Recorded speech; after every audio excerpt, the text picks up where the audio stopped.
नमस्कार, स्वागत है आपका बंगाल समाचार में। इस वीडियो में हम जानेंगे बंगाल की छोटी बड़ी और सभी महत्वपूर्ण खबरों के बारे में। तो इससे पहले आपसे एक छोटी सी अनुरोध है कि इस वीडियो को एक प्यारा सा लाइक अवश्य कर दीजिएगा। आपका एक लाइक करना ही हमारी मेहनत का फल होता है। तो चलिए बढ़ते हैं खबरों की ओर। ममता बनर्जी ने मोदी शाह पर बोला हमला और कहा कि इतना खराब पीएम और गृह मंत्री कभी नहीं देखा। पश्चिम बंगाल के हुगली में एक रैली को संबोधित करते हुए ममता बनर्जी ने पीएम मोदी और गृह मंत्री अमित शाह पर जमकर निशाना साधा और हुगली के फुरसुरा में रैली करने के दौरान ममता बनर्जी ने कहा कि नरेंद्र मोदी और अमित शाह सबसे खराब प्रधानमंत्री और गृह मंत्री हैं। ममता बनर्जी ने कहा कि भारतवर्ष में ऐसी सरकार मैंने पहले कभी नहीं देखी। मैं भी 7 बार सांसद रह चुकी हूं और मैंने बहुत से प्रधानमंत्री देखे हैं, बहुत सी सरकारें देखी है, लेकिन इतना खराब प्रधानमंत्री और इतना खराब गृह मंत्री और इतनी खराब सरकार मैंने पहले कभी नहीं देखी, जो सरकार में रहकर लोगों का कत्ल करते हैं और रोज झूठ बोलते हैं कि बंगाल में कोई परिवर्तन नहीं हुआ, इसलिए बंगाल में परिवर्तन की जरूरत है। उन्होंने कहा कि अरे परिवर्तन नारा तो मेरा ही दिया हुआ है और कहा कि मैं कहती हूं कि मैं खुद से जब तक नहीं जा रही हूं तब तक मुझे कोई हटा नहीं सकता। और इसके साथ ही सीपीआईएम और टीएमसी से बीजेपी में गए नेताओं पर निशाना साधते हुए ममता बनर्जी ने कहा कि हमारे कुछ मीर जाफर भी बीजेपी में चले गए हैं, जिनके पास झूठ बोलने के अलावा कोई काम नहीं था। तो ममता बनर्जी ने पीएम मोदी पर बोला हमला और कहा कि पीएम क्या भगवान या सुपर ह्यूमन हैं जो नतीजों की भविष्यवाणी कर रहे हैं। जी हां, पश्चिम बंगाल की मुख्यमंत्री ममता बनर्जी ने प्रधानमंत्री नरेंद्र मोदी पर जोरदार हमला कर दिया है और सवाल किया है कि मोदी जी, क्या आप खुद को भगवान या सुपर ह्यूमन समझते हैं जो चुनाव पूरा होने से पहले ही नतीजों की भविष्यवाणी कर रहे हैं। आपको पता होना चाहिए कि अभी 2 फेज के ही चुनाव हुए हैं और 6 फेज के चुनाव होने बाकी हैं। और साथ ही हुगली में एक चुनावी रैली को संबोधित करते हुए ममता बनर्जी ने इंडियन सेक्युलर फ्रंट यानी आईएसएफ के प्रमुख और फुरफुरा शरीफ के अब्बास सिद्दीकी का नाम लिए बिना कहा कि भाजपा ऐसे लोगों को अल्पसंख्यक मतों में सेंध लगाने के लिए पैसे दे रही है। तो वहीं अगली बड़ी खबर है कि पश्चिम बंगाल की मुख्यमंत्री ममता बनर्जी ने रविवार को दक्षिण 24 परगना जिले में एक रैली को संबोधित किया और इस दौरान उन्होंने बीजेपी पर भी निशाना साधा। तो वहीं असम में ईवीएम वाले प्रकरण को लेकर ममता बनर्जी ने कहा कि बीजेपी ने पुलिस की मदद से वोट हथियाने की कोशिश की, लेकिन बंगाल में ऐसा होने मत दीजिए। वो आपसे कहेंगे कि आप जिसे वोट करना चाहते हैं कीजिए, लेकिन वो आपको घर से बाहर नहीं निकलने देंगे, इसलिए आप चुपचाप रहिए, उनकी बात मत सुनिए और पुलिस को समझिए, वो आपको चेस करेंगे। ममता बनर्जी ने कहा कि वो कहते हैं कि वो सुरक्षा चेक कर रहे हैं, लेकिन वो पूछ रहे हैं कि दीदी का है कि दादा का है, क्या यह सीआरपीएफ का काम है। पश्चिम बंगाल की मुख्यमंत्री ममता बनर्जी ने रविवार को दक्षिण 24 परगना जिले में एक रैली को संबोधित किया और इस दौरान उन्होंने बीजेपी पर निशाना साधते हुए कहा कि यह धरती सबके लिए है। आप इस धरती पर कब्जा करना चाहते हो और इसे गुजरात बनाना चाहते हो, इसके लिए आप बिहार से गुंडे बुला रहे हो जिससे यहां की धरती पर कब्जा किया जा सके।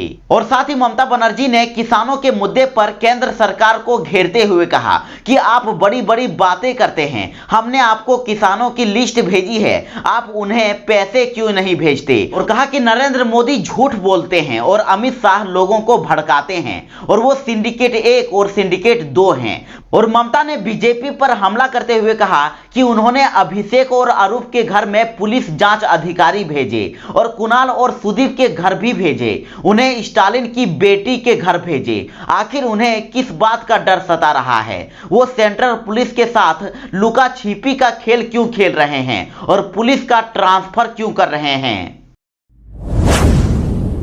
पश्चिम बंगाल विधानसभा चुनाव के 2 चरणों के चुनाव संपन्न हो चुके हैं और तीसरे चरण के लिए 6 अप्रैल को वोटिंग होगी। और इसी के बीच चुनावी मैदान में उतरे राजनीतिक दलों की तरफ से लगातार आरोप प्रत्यारोप का सिलसिला जारी है और बंगाल में एक ऑडियो टेप वायरल होने पर टीएमसी ने रविवार को सफाई दी है और इसे बीजेपी की बौखलाहट करार दिया है। टीएमसी ने कहा है कि बंगाल में अब तक की वोटिंग में बीजेपी की हालत ठीक नहीं है। तो वहीं राज्य के मंत्री और टीएमसी नेता सुब्रत मुखर्जी ने कहा कि ऑडियो टेप में टीवी में देखा गया है और दो आदमी बात कर रहे हैं, कौन किससे बात कर रहे हैं ये साफ नहीं है और पहले 2 चरण के चुनाव के बाद उनको पता है कि उनकी हालत ठीक नहीं है, इसलिए इतना कुछ हो रहा है। तो उधर टीएमसी नेता डेरेक ओब्रायन ने वायरल ऑडियो टेप को लेकर कहा कि यह सही ऑडियो टेप नहीं है, इसलिए उस पर जवाब देना ठीक नहीं है। इसमें कुछ भी साबित करने और कुछ भी जवाब देने की जरूरत नहीं है। तो वहीं अगली बड़ी खबर है कि ममता बनर्जी के ईसी पर हमले के बाद पीएम मोदी ने कसा तंज और कहा कि आपके खेल में ही गलती है, अंपायर सही है। जी हां, पश्चिम बंगाल विधानसभा चुनाव प्रचार के लिए बंगाल पहुंचे पीएम मोदी ने ममता बनर्जी पर जमकर निशाना साधा और चुनावी रैली को संबोधित करते हुए पीएम मोदी ने कहा कि ममता बनर्जी चुनाव आयोग पर आरोप लगाती हैं और सुरक्षा बलों और ईवीएम मशीन की विश्वसनीयता पर सवाल उठाती हैं और कहा कि यह उनकी हताशा को दिखाता है कि दीदी बंगाल चुनाव हार रही हैं। और साथ ही हुगली जिले के तारकेश्वर में एक जनसभा को संबोधित करते हुए पीएम मोदी ने क्रिकेट का उदाहरण देते हुए कहा कि क्रिकेट के मैदान पर अगर कोई खिलाड़ी अंपायर के निर्णयों के बारे में सवाल उठाता रहता है तो आप मान सकते हैं कि उसके खेल में ही कोई समस्या है। पर जब दीदी 10 साल तक बंगाल में शासन कर रही थी पर आज उन्हें ही बदनाम कर रही हैं और सत्ता में आने में मदद करने के लिए उस वक्त चुनाव आयोग अच्छा था, ईवीएम अच्छे थे, पर आज वही बुरे लग रहे हैं। तीसरे चरण के मतदान से पहले आयोग ने पुलिस अधिकारियों को हटाया तो भड़की ममता बनर्जी। जी हां, बड़ी खबर है कि पश्चिम बंगाल में तीसरे चरण के मतदान से पहले अलीपुरद्वार, हुगली, उत्तर 24 परगना और दक्षिण 24 परगना जिलों के पुलिस अधिकारियों को बदल दिया गया है और चुनाव आयोग की इस कार्यवाही से मुख्यमंत्री और तृणमूल कांग्रेस सुप्रीमो ममता बनर्जी बौखला गई हैं। उन्होंने कहा है कि चुनाव आयोग के जरिए अमित शाह यह सब करवा रहे हैं। तो वहीं अगली बड़ी खबर है कि दक्षिण 24 परगना के बेहला विधानसभा सीट से भारतीय जनता पार्टी के उम्मीदवार पायल सरकार के प्रचार अभियान के दौरान रविवार को तृणमूल और भाजपा समर्थक आपस में भिड़ गए और इसकी वजह से इलाके में कुछ देर तक अशांति बनी रही और इसको लेकर भाजपा एवं तृणमूल दोनों की ओर से ठाकुरपुकुर थाना में प्राथमिकी दर्ज कराई गई है और भाजपा प्रत्याशी पायल सरकार ने आरोप लगाया है कि उनके चुनाव प्रचार के दौरान तृणमूल के 15-20 कार्यकर्ताओं ने हमला कर दिया। तो पायल ने इस घटना के बाद ठाकुरपुकुर थाना में शिकायत दर्ज कराई। तो वहीं इस घटना पर बेहला से तृणमूल उम्मीदवार रत्ना चटर्जी का आरोप है कि भाजपा कर्मियों ने तृणमूल की एक महिला समर्थक पर हमला किया है और रत्ना ने कहा है कि वह खुद उस महिला कार्यकर्ता को बचाकर ले गई और अस्पताल में उस महिला का अभी इलाज चल रहा है। और साथ ही रत्ना ने कहा है कि भाजपा की तरफ से उनके समर्थकों पर हमला करने का जो आरोप लगाया जा रहा है वह पूरी तरह से बेबुनियाद है और उनकी तरफ से भी ठाकुरपुकुर थाने में शिकायत दर्ज कराई गई है।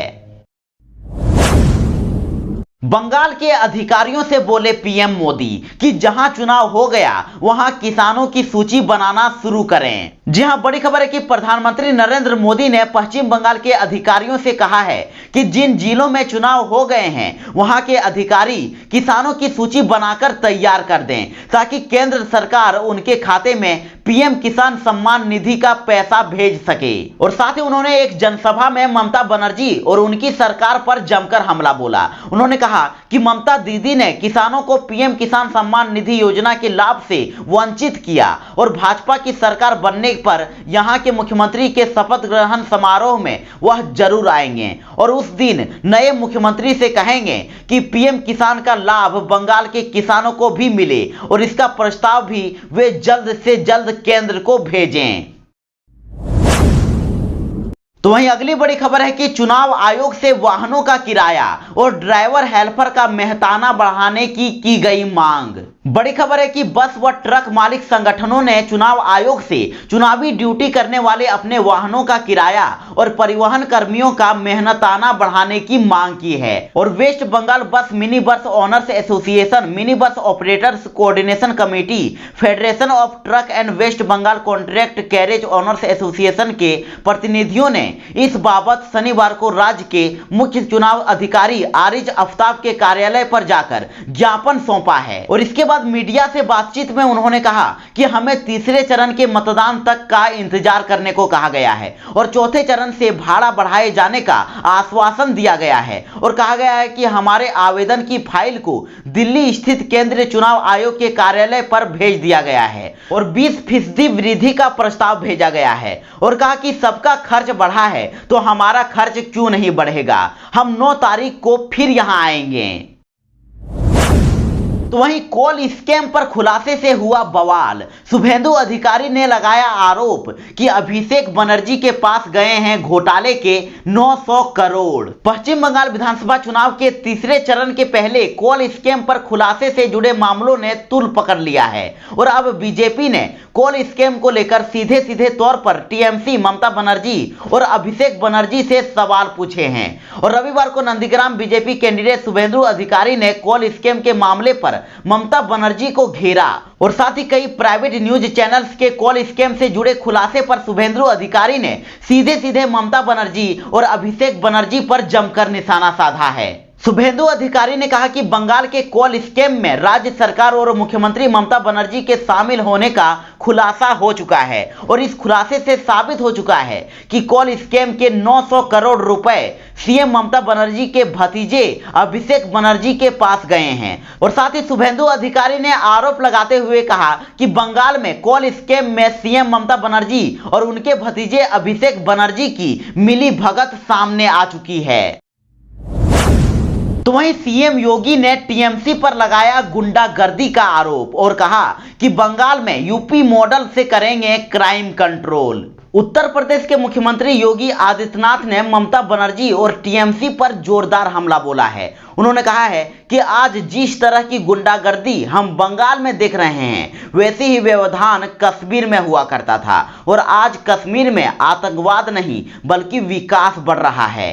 उन्होंने कहा कि बंगाल में भी गुंडों को ठीक करने के लिए यूपी मॉडल अपनाया जाएगा और बंगाल में बीजेपी सरकार बनने के साथ ही टीएमसी के गुंडे भी यूपी के गुंडों की तरह ही मिलेंगे और चुनाव परिणाम के बाद ये गुंडे अपने घुटनों पर होंगे। और कहा कि अगर दीदी फालतू भाषा का इस्तेमाल करती है तो बंगाल के युवा उन्हें करारा जवाब देंगे। साथ ही उन्होंने कहा कि बंगाल की धरती को टीएमसी के गुंडों ने गुंडागर्दी और अराजकता की धरती बना दिया है और कांग्रेस, वामपंथी दलों और टीएमसी ने यहां के पूरे वातावरण को अराजकता में बदलकर तुष्टीकरण की भेंट चढ़ा दिया है।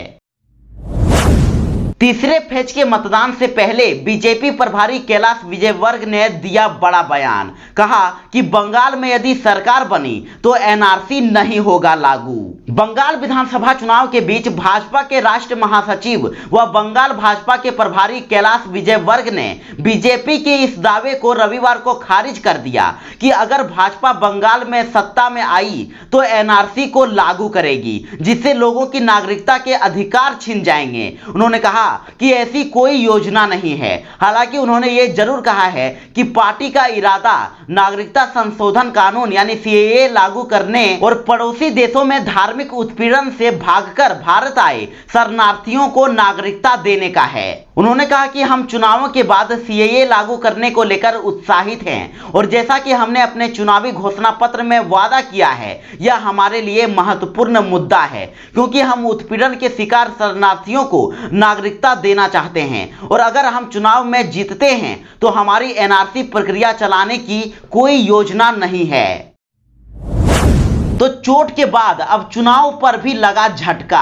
आयोग ने नकारा नंदीग्राम पर ममता का आरोप। जी हां, पश्चिम बंगाल के मुख्यमंत्री ममता बनर्जी को तीसरे चरण की वोटिंग के पहले ही चुनाव आयोग से झटका लगा है। ममता बनर्जी ने दूसरे फेज की वोटिंग के दौरान मतदान में गड़बड़ी की शिकायत चुनाव आयोग से की थी और मुख्यमंत्री का आरोप था कि नंदीग्राम में मौजूद सेंट्रल फोर्स के जवानों ने लोगों को वोट डालने नहीं दिया था।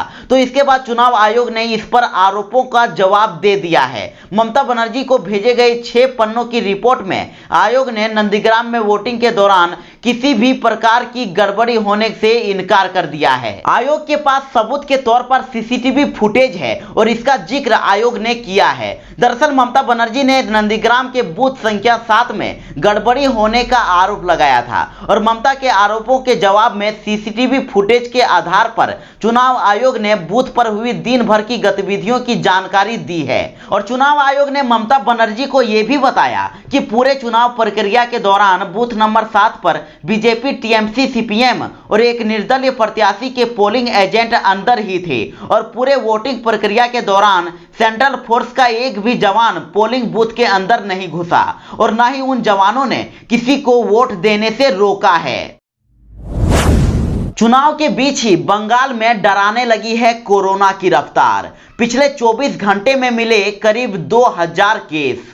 पश्चिम बंगाल में विधानसभा चुनाव के तीसरे चरण के मतदान से एक दिन पहले ही राज्य में कोरोना विस्फोट हुआ है और कोरोना वायरस ने साल 2021 के सारे रिकॉर्ड को तोड़ते हुए पिछले 24 घंटे में करीब 2000 लोगों को संक्रमित किया है। तो वहीं इस वायरस ने पिछले 24 घंटों में 4 लोगों की मौत हो गई है और राज्य में कोरोना से मरने वालों की संख्या 10,344 हो गई है। और मिली जानकारी के अनुसार कोरोना वायरस के रविवार को एक दिन में 1957 नए मामले दर्ज किए गए हैं। आपको बता दें कि पश्चिम बंगाल कोरोना के बढ़ते मामले में 4 राज्यों में सबसे आगे है और बंगाल के अलावा महाराष्ट्र, गुजरात और राजस्थान है। तो वहीं महाराष्ट्र में सबसे अधिक कोरोना के नए केस सामने आ रहे हैं।